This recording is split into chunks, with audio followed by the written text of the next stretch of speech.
नमस्कार दोस्तों। आज हम इतिहास की सबसे भीषण औद्योगिक दुर्इंसिडेंटों में से एक 1984 के भोपाल गैस त्रासदी के बारे में जानेंगे। 3 दिसंबर 1984 की रात भारत के भोपाल शहर में एक भयावह घटना घटी। यूनियन कार्बाइड कीटनाशक संयंत्र से लगभग 40 टन मिथाइल आइसोसाइनेट गैस का लीकेज हुआ, जिसने पूरे शहर को एक जहरीले बादल से ढक दिया।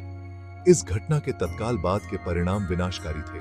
हजारों लोगों की लगभग तुरंत मृत्यु हो गई और कई अन्य लोगों ने बाद के दिनों में इसके दुष्प्रभावों के कारण दम तोड़ दिया। लेकिन त्रासदी यहीं खत्म नहीं हुई। लगभग आधा मिलियन लोग इस गैस के संपर्क में आए, जिससे कई तरह की गंभीर स्वास्थ्य समस्याएं पैदा हो गईं, जो आज भी बनी हुई हैं।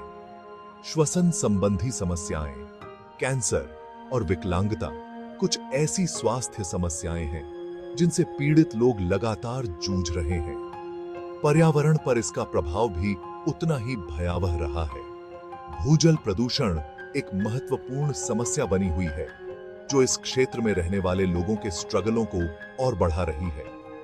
1982 में एक समझौता होने के बाद भी कई लोगों का तर्क है कि दीर्घकालिक नुकसान को पूरा करने के लिए मुआवजा अपर्याप्त था।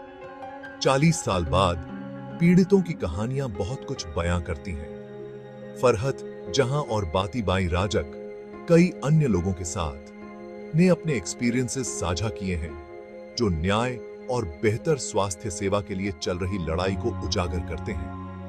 उनके साहस और वकालत के प्रयास औद्योगिक लापरवाही की मानवीय लागत और कॉरपोरेट जवाबदेही की आवश्यकता की याद दिलाते हैं।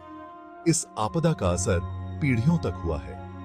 अध्ययनों से पता चलता है कि घटना के कई साल बाद भी पीड़ितों से पैदा हुए बच्चों को स्वास्थ्य संबंधी अधिक जोखिमों का सामना करना पड़ता है। 1985 में पैदा हुए पुरुषों, जो आपदा के ठीक एक साल बाद पैदा हुए थे, उनमें कैंसर और विकलांगता की दर अधिक है। साथ ही साथ शैक्षिक उपलब्धि भी कम है। यह भोपाल त्रासदी के लंबे समय तक चलने वाले कॉन्सिक्वेंसेजों और प्रभावित परिवारों को निरंतर सहायता की तत्काल आवश्यकता को रेखांकित करता है। यह औद्योगिक दुर्इंसिडेंटों के स्थायी प्रभाव और भविष्य की पीढ़ियों के प्रति हमारी जिम्मेदारी की एक कठोर याद दिलाता है। भोपाल गैस त्रासदी कड़े सुरक्षा नियमों और कॉरपोरेट जिम्मेदारी के महत्व पर एक शक्तिशाली सबक के रूप में कार्य करती है।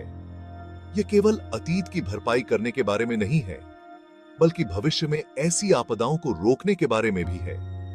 आइए हम उन लोगों की आवाजों को न भूलें जो लगातार संघर्ष करते हैं और न्याय के लिए लड़ते हैं। उनकी कहानियां हमें यह सुनिश्चित करने के हमारे सामूहिक कर्तव्य की याद दिलाती हैं कि इतिहास खुद को दोहराए नहीं।